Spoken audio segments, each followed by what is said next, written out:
வணக்கம். Welcome to life horoscope. My dear friends, sisters and brothers. நான் வந்து இது மாத பலனை தொடர்ந்து நிறைய ரிசர்ச் பண்ணி அது எப்படி வந்து ப்ராக்டிக்கலாக லைஃப்பில் வந்து அப்ளை ஆகுன்றதை பார்த்து யோசித்து தான் ஒரு மாதம் ப்ரிடிக்ஷனை கொடுக்குறேன். ப்ரிடிக்ஷன் கொடுக்கும்போதே ஒரு ஓப்பனிங்கில் ஒரு சின்ன மெசேஜ் கொடுக்குறேன். அந்த மெசேஜ் எதுக்குன்னா, நீங்கள் மாத பலனை மட்டுமே பார்த்தா எதுவுமே புரியாது. அதுக்கு முன்னாடி நான் என்ன சொல்கிறேன், வீடியோட எண்டில் அதை பற்றின டீட்டெயில் கிளாரிட்டி, அது ராசியா லக்னமான்னு டவுட் கேட்குறீங்க, நிறைய டவுட்ஸ் ஷேர் பண்ணுறீங்க. எல்லாமே என் டீம் எல்லாம் அதை ஃபாலோ பண்ணி தான் எனக்கு அப்டேட் பண்ணிகிட்டே இருக்காங்க. நானும் பார்த்துட்டு தான் இருக்கேன். ஸோ அதுதான் எண்டில் வந்து நான் வந்து முடிஞ்சளவுக்கு உங்களுக்கு எக்ஸ்பிளைன் பண்ணுறேன். ஸோ ஃபுல் வீடியோ பார்த்தீங்கன்னா you will get a very clear clarity. ராசி பலன் எப்படி புரிஞ்சிக்கணுன்ற ஒரு கிளாரிட்டியோடு நான் கொடுத்துறேன். ஃபுல்லாக பாருங்கள்.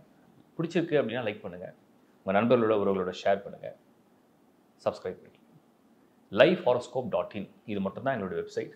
அதை மட்டும் பயன்படுத்துங்க. மற்ற எந்த இடத்துல எங்களோட ரிஃப்ளெக்ட் ஆனாலோ இல்லை எங்களோட வெப்சைட்டில் வேறு யாராவது தெரிஞ்சாலோ அது நம்மளோடது அல்ல. தேங்க்யூ. சிம்ம ராசி. ஸோ சிம்மம் வந்து ஜூனில் ரொம்ப பாசிட்டிவான ப்ரிடிக்ஷன் நிறைய கொடுத்தேன். ஆல்மோஸ்ட் நிறைய பேருக்கு நடந்துன்னு எனக்கு ஒரு மெசேஜ்லாம் வந்திருக்கு. ரொம்ப ஹாப்பியாக ஃபீல் பண்ணுறோம். ஒரு ராசியோடைய மண்டலத்தை வந்து சரியான கிரக இல்லைனா கூட சில மாதங்கள் ரொம்ப பாசிட்டிவாக இருக்குது. அதை நிறைய பேர் பயன்படுத்தி பலன் அடைஞ்சிருக்காங்க நினைக்கும் போது ரொம்ப மகிழ்ச்சியாக இருக்குது. ஒரு சிலருக்கு நடக்கலை இன்னும். அது அவங்கவுங்க பர்த் சார்ட்டை வந்து நீங்கள் கனெக்ட் பண்ணி பார்த்தா புரிஞ்சிடும். அது தசா புக்தி அடிப்படையிலோ இல்லை அவங்க பர்த் சார்ட்டில் உள்ள தோஷங்கள் ஏதாவது இன்ஃப்ளூயன்ஸ் பண்ணும். பட் ஓவராலாக பார்க்கும்போது ஒரு பாசிட்டிவாக தான் எனக்கு தெரியுது. இப்போ இந்த ஜூலை மந்த்தை பொறுத்த வரைக்கும் உங்களுக்கு எப்படி இருக்குது அப்படின்னு நம்ம கால்குலேட் பண்ணி பார்த்தோம்னா, செவ்வாய் குரு வந்து ஒன்றா சேர்றது சிம்மத்துக்கு வந்து ஒரு ஆடட் அட்வான்டேஜ். அதுவும் 10ல் சேர்றாங்க. 10ல் செவ்வாயும் குருவும் சேர்றது வந்து லார்ட் ஆஃப் 4 and 9. செவ்வாய் வந்து யோகக்காரகன். யோகக்காரகன் செவ்வாய் வந்து இன்னொரு யோகக்காரகன் குருவோடு சேரும்போது ஒரு ப்ளஸ் பாயிண்ட் தான். அது பதவிக்காக காத்திருக்கவங்களாம் பதவி கிடைக்கிற பலன் உண்டு. 11ஆம் இடத்துல மாத துவக்கத்திலேயே சூரியன், அதுவும் நல்ல ஒரு ஆளுமையான தன்மை. அது 16th of ஜூலையில் தான் சூரியன் 12ஆம் இடத்துக்கு வரார். அது கூட ஒன்றும் நெகட்டிவ் கிடையாது. ஏதாவது பயணங்களுக்கெல்லாம் ரொம்ப பயன்படும் உங்களுக்கு. புதன் வந்து மாத துவக்கத்திலே உங்களுக்கு 12th house கொஞ்சம் செலவு நிறைந்த மாதமாக இருக்கும். சிம்மத்தை பொறுத்த வரைக்கும் நிறைய செலவுகளை, பொருளாதார செலவுகளை சந்திக்கக்கூடிய மாதமாக ஃபீல் பண்ணுவீங்க. பட் அது உங்களுக்கு ஆஃப் ஆஃப் த மந்த் தான். மறுபடியும் 19th அன்னைக்கு உங்களுக்கு அதெல்லாம் மறுபடியும் இன்கமாக ஜென்ரேட் ஆகிடும். முன்ன போட்டு பிடிக்கிறது மாதிரி தான் வச்சுங்களேன். ஸோ ஃபஸ்ட்டு நம்ம கரியரில் பார்த்தோம்னா ஜாப் அண்ட் பிஸ்னஸை பொறுத்த வரைக்கும் மைண்ட் செட் எப்படி இருக்கும். 7ல் சனியுடைய பார்வையில் இருக்கீங்க. ஏதோ ஒரு ப்ரெஷர் உங்களுக்கு இருந்துகிட்டே இருக்கும். நல்லதாகவே நிறைய நடக்கும். நல்ல ஜாபில் இருப்பீங்க, நல்ல பொசிஷனில் இருப்பீங்க, நல்ல சம்பளம் கிடைக்கும், நல்ல பிஸ்னஸ் பண்ணுவீங்க, நல்ல இன்கம் வரும். ஆனால் ஏதோ ஒரு ப்ரெஷர் இருக்கும். ஏதோ ஒரு திருப்தியாக இல்லை, ஒரு அதிருப்தி மனசுக்குள்ளே இருக்குது. நம்ம இவ்வளோ பண்ண வேண்டியவங்க இவ்வளோ தான் பண்ணியிருக்கோம், நம்ம இவ்வளோ அடைய வேண்டியவங்க இவ்வளோ தான் அடைஞ்சிருக்கோம் அப்படிங்கிற ஒரு அதிருப்தி, கொஞ்சம் திருப்தி, ஒரு குழப்பம், அந்த மாதிரி ஏதோ ஒரு விஷயம் போட்டு உங்களை சுற்றி அந்த நெகட்டிவ் பிளான்ஸோட ஃபோர்ஸ் பண்ணிகிட்டு இருக்கு. பட் பாசிட்டிவ் பிளான்ஸ் அதை ஓவர் கம் பண்ணி கொண்டு போய்கிட்டே இருக்குது. ரெண்டுமே நடக்குது. ஸோ இந்த மாதத்தை பொறுத்த வரைக்கும் ஜாப் அண்ட் ப்ரொஃபஷனல் கரியரை பொறுத்த வரைக்கும் நீங்கள் தைரியமாக ஏதாவது முயற்சி எடுக்கலாம்னா நல்லபடியாக பண்ணலாம். பெரிய ஒன்றும் பிரச்சனையாக தெரியல. ஃபேமிலி, குடும்ப வாழ்க்கை, குடும்பம், இந்த மந்த் பர்டிகுலராக உங்களுக்கு வந்து கொஞ்சம் ஒரு பாசிட்டிவாக சில விஷயங்கள் வந்திருக்கு. அதுக்கு முதல் காரணம் என்னென்னா, அந்த செவ்வாய் குரு சேர்றது வந்து ஒரு சில அதிர்ஷ்டத்தை கொடுக்கும். ஸோ உங்களால் ஒரு வரன் கிடைக்கல அப்படின்னா கூட உங்களோட பார்ட்னர் சைட்லேருந்து ஒரு குரு பலம் கொண்ட ஒரு வரனை நீங்கள் கல்யாணம் பண்ணுற வாய்ப்பை தரும். ஸோ ஃபேமிலி சைட்லேருந்து சப்போர்ட் கிடைக்கும். ரிலேஷன்ஷிப்பில் இருக்கீங்க அப்படின்னா அது அதாவது இந்த ராகு கேது எப்போல்லாம் 2 இடத்துல வருதோ திடீர்னு கல்யாணம் நடக்கும். அதுலேயும் வந்து காதல் திருமணம், அதுலேயும் வந்து இன்டர்காஸ்ட் மேரேஜ், இப்படி டக்குன்னு நடக்கிறது தான் அந்த ராகு கேது வந்து 2 இடத்துல வருது. ஸோ அது மாதிரியான சூழல் நீங்கள் இருந்தீங்கன்னா அதை நிறைவேற்றிக்கக்கூடிய மாதம் தான் இது. அடுத்தது வந்து நம்ம சிம்மத்துக்கு பார்க்குறது என்னென்னா, பொருளாதாரம் நல்லா இருக்குமான்னு அப்படின்னு பார்த்தோம்னா வரவும் செலவும் அப்படியே சமமாக இருக்கும். அது ஓரளவுக்கு பரவாயில்ல. மாணவர்களை பொறுத்த வரைக்கும் என்ன மாதிரியான பலன்கள் நடக்கும்? ஸ்டூடெண்ட்ஸை பொறுத்த வரைக்கும் இந்த ஜூலை 2024 உங்களுக்கு நிறைய பிளான்ஸ் வந்து உங்கள் சைடில் ஃபேவராக தான் வந்திருக்கு. ஒன்றே என்னென்னா, அந்த ராகு கேது வந்து 2 and 8 இருக்கிறதுனால நிறைய விஷயங்களில் வந்து ஒரு சின்ன தடங்களை சந்தித்து கடந்து போகிற மாதிரி வரும். ஸோ ஒரு அப்ஸ்டக்கல்ஸ் வரும். ஆனால் லைஃப்பில் வந்து அப்ஸ்டக்கல்ஸே இல்லாத ஒரு வாழ்க்கை இருக்காது. ஸோ அந்த அப்ஸ்டக்கல்ஸில் இருக்கிற விஷயத்தை புரிஞ்சு அந்த நாலேஜை கெயின் பண்ணி அதுலேருந்து ஓவர் கம் பண்ண பிளான் பண்ணுங்கள். எல்டர்ஸோடைய ஹெல்ப் எடுத்துங்க, சப்போர்ட் எடுத்துங்க. அது பாசிட்டிவாக நடக்கும். ஸோ இது ஒன்று. அடுத்து நம்ம பார்க்குறது வந்து இல்லத்தரசிகள். பெண்களை பொறுத்த வரைக்கும் குடும்பம் அப்படிங்கிறது வந்து பல தரப்பட்ட கலவை கலந்தது தான். 2 and 8 வந்து ராகு கேது இருக்குது. குழப்பங்களுக்குள்ள நாட்கள் அப்படி நிறைஞ்சி இருக்காங்கன்னு அர்த்தம். சனி பார்வை 7லேருந்து விழுது. ஸோ லைஃப் பார்ட்னரோடையும் ஏதோ ஒரு மாதிரி ப்ளஸ் மைனஸ் அப்படி போயிட்டுருக்கு. குருவும் 10ல் இருக்கார். மற்ற டிரான்சிட்ஸ்லாம் கூட ஆவரேஜாக இருக்குது.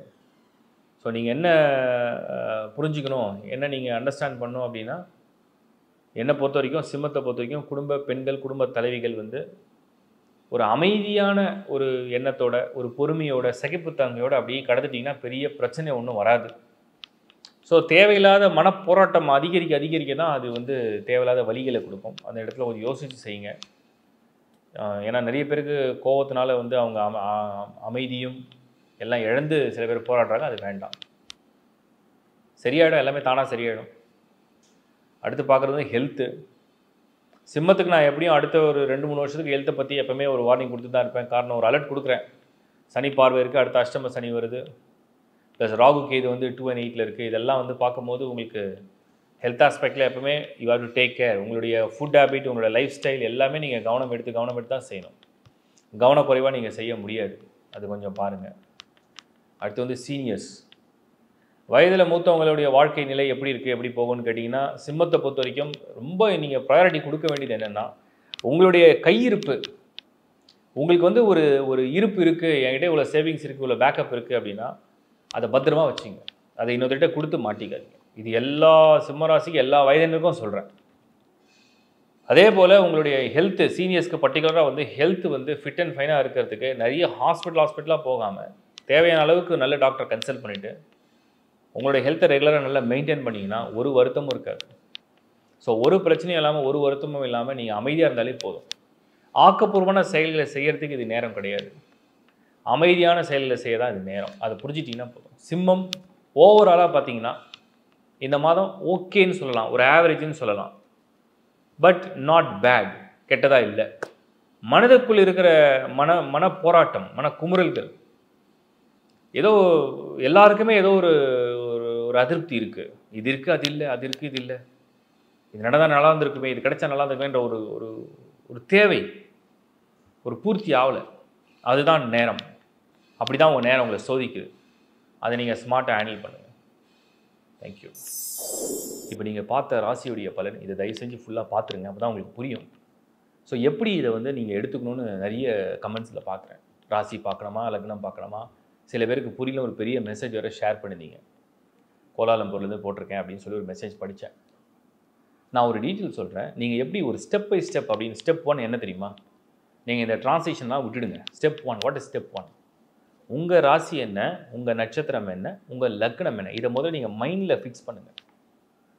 அது எப்படி தெரியும், அது எப்படி தெரிஞ்சுக்கிறது நிறைய பேர் கேட்குறீங்க. அடுத்த கேள்வி, நீங்கள் பிறந்த தேதி, நீங்கள் பிறந்த மாதம், நீங்கள் பிறந்த வருடம் வந்து உங்களுடைய ராசி நட்சத்திரத்தை கொண்டு வந்துடும். நீங்கள் பிறந்த நேரம் வந்து உங்கள் லக்னம் என்னன்றதை கணிக்கப்படும். நீங்கள் பிறந்த ஊர் வந்து உங்கள் லாட்டிடியூட் லாஞ்சிடியூடை வந்து கரெக்டாக வெரிஃபை பண்ண யூஸ்ஃபுல்லாக இருக்கும். உங்கள் நேம், உங்கள் ஜெண்டர், இதை பேஸ் பண்ணி தான் ஹாரோஸ்கோப்பே ஜென்ரேட் ஆகுது. அப்போது அந்த ஹாரோஸ்கோப்பை, டீட்டெயில் ஹாரோஸ்கோப்பை ஒரு முறையும் நான் வந்து ஏன் எடுத்துக்கங்க, ஒரு முறையாவது உங்கள் ஹாரோஸ்கோப்பை லைஃப் டைமில் ஒன்ஸ் தான் நீங்கள் ஒரு ஹாரோஸ்கோப்பை ஜென்ரேட் பண்ணி வச்சுக்க போகிறீங்க. இப்போ ஒரு பிளட் குரூப்பை பற்றி நீங்கள் செக் பண்ணால் நீங்கள் என்ன பண்ணுவீங்க? உங்கள் பிளட் சாம்பிளை கொடுத்து நீங்கள் என்ன பிளட் குரூப், நீங்கள் ஓ பாசிட்டிவா, பி பாசிட்டிவா, ஏ பாசிட்டிவா, ஏபியா, இல்லை நெகட்டிவ் பிளட் குரூப்பா, எப்படின்னு நீங்கள் கண்டுபிடிப்பீங்க. பிளட் சாம்பிளை கொடுத்தீங்கன்னா கொடுத்துருவோம். அது லைஃப் ஃபுல்லாக ஒரே பிளட் குரூப் தான் இருக்க போகுது, மாறப்போகிறது இல்லை. சேம் வே நீங்கள் பிறக்கும்பொழுது எப்படி வந்து உங்கள் ரத்த அணுக்கள் வந்து ஒரு குரூப்பை சேர்ந்தா இருக்குமோ, அதே மாதிரி உங்கள் சார்ட் அப்படின்னு நேட்டல் சார்ட், பர்த் சார்ட், ஜனன ஜாதகம் அப்படிங்கிறது ஃபிக்ஸடு. அதில் வந்து கோள்கள்லாம் நகராது. கோள்கள்லாம் இப்போ தான் நகரும். அது ஜன ஜாதகம்னு ஒன்று ஃபிக்ஸட் இருக்கு இல்லையா, அந்த ஃபிக்ஸட் ஹாரோஸ்கோப்பை தான் நான் எடுத்துக்க சொல்கிறேன். ஸோ lifehoroscope.in அந்த சர்வீஸை ஏன் ஆட் பண்ணியிருக்கோம்? அதுக்கு வந்து ப்ராப்பராக ஆளுங்களை அரேஞ்ச் பண்ணி, அது ஏன்னா ஒரு ப்ராசஸான ஒர்க். அது உங்கள் டேட்டா வரும், உங்கள் டேட்டாவை ஜென்ரேட் பண்ணி அந்த சார்ட்டை ஜென்ரேட் பண்ணும்போது ஒரு டேட்டா வரும். அது கரெக்டாக வெரிஃபை பண்ணணும். அதை வெரிஃபை பண்ணி அதில் ஏதாவது கிளாரிஃபிகேஷன் வேணும், இல்லை டவுட் வருது. ஏன்னா ஒரு நட்சத்திரம் ஒரு பஞ்சாங்கத்தை எழுதியிருக்கோம், வேறு நட்சத்திரம் வேறு பஞ்சாங்கத்தை எழுதியிருக்கோம், இதில் கிளாரிஃபிகேஷன் வரும். அப்புறம் அதை வெரிஃபை பண்ணிவிட்டு அதுக்கப்புறம் தான் அது ஒரு ஜென்ரல் ப்ரிடிக்ஷனோட அது அப்படியே ஜென்ரேட் ஆன பிறகு அதை மெயிலில் உங்களுக்கு சாஃப்ட் காப்பியாக ஃபார்வர்ட் ஆகும். இது ஒரு ப்ராசஸ், 1 or 2 days ப்ராசஸ் நடக்கும். ஸோ இந்த ஹாரோஸ்கோப் எதுக்கு அப்படின்னா, முதல்ல நீங்கள் உங்கள் மைண்டில் வந்து உங்களுடைய ஜனன நட்சத்திரம் என்ன, உங்களுடைய ஜனன ராசி என்ன, உங்களுடைய ஜனன லக்னம் என்ன அப்படிங்கிறது நீங்கள் தெரிஞ்சுக்கிட்டா தான் ஃபஸ்ட்டு இது ஸ்டெப் நம்பர் 1. ஓகே, நம்ம லைனாக போயிடலாம். அடுத்தது உங்களுடைய பிளானட்டரி பொசிஷன்லாம் நீங்கள் ரீட் பண்ண தெரிஞ்சுதுன்னா வெல் அண்ட் குட். எப்படி பிளானட்டரி பொசிஷனை போய் ரீட் பண்ணுறது அப்படின்னு நிறைய பேர் கேட்பாங்க. ஃபஸ்ட் ஹவுஸ்ன்னு சொல்கிறீங்க, அப்படின்னா என்னென்னு யாருக்கும் தெரியாது. கரெக்டு, உங்களுக்கு தெரிய வாய்ப்பு இல்லை. பிகினர்ஸ்க்கு நான் சொல்கிறது என்னென்னா, அந்த நேட்டல் சார்ட்னு ஒன்று இருக்குது. இப்போ உங்களுக்கு தெரிஞ்ச லாங்குவேஜில் நீங்கள் அப்ளை பண்ணிக்கலாம். தமிழ் இருக்குது, ஹிந்தி இருக்குது, தெலுங்கு இருக்குது, இங்கிலீஷ் இருக்குது. இங்கிலீஷ் வந்து காமனாக எல்லோரும் ஈஸியாக படிச்சிருவீங்க. உங்களுக்கு வேலை மற்ற லாங்குவேஜில் படிக்க தெரியாதுன்னு இங்கிலீஷில் எடுத்துக்கலாம். அதில் உங்களுக்கு எல்லா பிளானட்டோட நேம் தெரியும். எம்இஆர் அப்படின்னா மெர்க்குரி, விஇஎன்னா வீனஸ், வீனஸ்னா சுக்ரன், மெர்க்குரினா புதன், ஜூபிட்டர்னா குரு, சன்னா அது தெரியும் சூரியன், சாட்னா சாட்டன், ராகுனா ராகு, கேதுனா கேதுன்னு வந்துடும், மூன்னா சந்திரன், மார்ஸ்னா செவ்வாய். ஸோ இந்த நேட்டல் சார்ட்டில் அந்த அந்த அசெண்டன்ட் ஒன்று போட்டிருக்கோம். ஏஎஸ்சி அசெண்டன்ட்னா ஃபஸ்ட்டு. தமிழில் பார்த்தீங்கன்னா லக்னம்னு போட்டிருக்கோம், லான்னு போட்டிருக்கோம். தமிழில் லானா முதல் பாவம், அதான் லக்னம்னா உங்களுடைய விதியை கணிக்கக்கூடிய இடம். அந்த 12 கட்டத்தில் எது லாவோ அதான் ஃபஸ்ட் ஹவுஸு, எது அசெண்டன்ட் போடுதோ அதான் ஃபஸ்ட் ஹவுஸ். அங்கேருந்தால் நீங்கள் கிளாக் வைஸாக எண்ணணும். கிளாக் வைஸ்னால் வடவோட்டு சுற்று. ஸோ அங்கேருந்து எண்ணும் போது எந்தெந்த ஹவுஸில் உங்கள் பிளானட்ஸ்லாம் ஃபில் ஆகிருக்கு. ஃபஸ்ட் ஹவுஸ்லேயே ஃபில் ஆயிருக்கா, செகண்ட் ஹவுஸில் ஃபில் ஆயிருக்கா, தேர்ட் ஹவுஸில் ஃபில் ஆயிருக்கா, 4ஆ 5ஆ 6ஆ 7ஆ 8ஆ 9ஆ 10ஆ 11ஆ 12ஆ. அதில் யோகஸ்தானங்கள்லாம் நான் எக்ஸ்பிளைன் பண்ணியிருக்கேன். அதுதான் லேர்ன் ஆஸ்ட்ரோ அப்படிங்கிற டைட்டிலில் வீடியோஸை கொடுத்துருக்கேன். நீங்கள் அதை கீ பண்ணாலே, யூடியூப்பில் கீ பண்ணாலே வந்துடும். லேர்ன் ஆஸ்ட்ரோ ராசி சைன் அப்படின்னு போட்டால் எந்த வந்துடும். ஸோ அந்த மாதிரி நிறைய லேர்ன் ஆஸ்ட்ரோவில் பண்ணிக்கோ. அதை நீங்கள் பார்க்கும்போது உங்களுக்கு பிளானட்ஸ்லாம் எந்தெந்த ஹவுஸில் ஃபில் ஆகிருக்கு அப்படிங்கிறது உங்களுக்கு தெரிய வரும். இப்போது நீங்கள் செய்ய வேண்டியது உங்கள் ஸ்டாரு, உங்கள் ராசி, உங்கள் லக்னம் மைண்டில் ஃபிக்ஸ் பண்ணுறீங்க. என்ன மாதிரி பிளானட்டரி பொசிஷன் எந்தெந்த ஹவுஸில் ஃபில் ஆயிருக்கு. அது மேஷமில் இருக்கா, ரிஷபமில் இருக்கா, மிதுனமில் இருக்கா. நீங்கள் உங்கள் ராசி எது வேணா இருக்கலாம். பட் பிளானட்ஸ் தான் எந்தெந்த ஹவுஸில் ஃபில் ஆயிருக்கு அதை தெரிஞ்சுக்கிட்டிங்கன்னா, இப்போ இந்த டிரான்ஸ்லேஷன் நடக்குது, நான் ப்ரிடிக்ஷனாக கொடுக்குறேன் இல்லையா, இந்த டிரான்ஸ்லேஷன் எந்தெந்த ஹவுஸில் ஒரு வாட்டியும் மென்ஷன் பண்ணுறேன் இல்லையா, அதை நீங்கள் அப்படியே சூப்பர் இம்போஸ் பண்ணலாம். இது உங்கள் பர்த் சார்ட் அப்படின்னா, இந்த பர்த் சார்ட்டில் உங்களுக்கு பிளானட்டரி பொசிஷன்லாம் எங்கே இருக்கோ அது மேலே இப்போ கரண்ட் டிரான்ஸ்லேஷன் அப்படி வச்சிங்கன்னா, ஏதாவது ஒரு பிளானட் மேலே இன்னொரு பிளானட் வருதா, இல்லை எம்டி ஹவுஸில் போய் ஃபில் ஆகுதான்னு பார்த்தீங்கன்னா அதுதான் ப்ரிடிக்ஷன். அப்படி தான் ப்ரிடிக்ஷன். அது வந்து உடனே ராசிக்கா லக்னத்துக்கா. லக்னம் நான் ஏற்கனவே சொல்லிட்டேன், லக்னம் என்பது உங்கள் விதி. பிறவி ஜாதகத்தில் எப்படி விதிக்கப்பட்டு நீங்கள் வந்து ஒரு விதி பலனை எடுத்துகிட்டு வரீங்களோ அதன்படியே உங்கள் வாழ்க்கையோட விதிகள் வந்து வேலை செஞ்சிட்ருக்கோம். ராசி என்பது உங்கள் மனம். சில பேருக்கு மனதில் நினைக்கிறத செஞ்சுருவாங்க, சில பேர் விதிப்படியே அது போகும், சில பேர் மனதால் அந்த விதியை வெல்ல முயற்சியும் எடுப்பாங்க.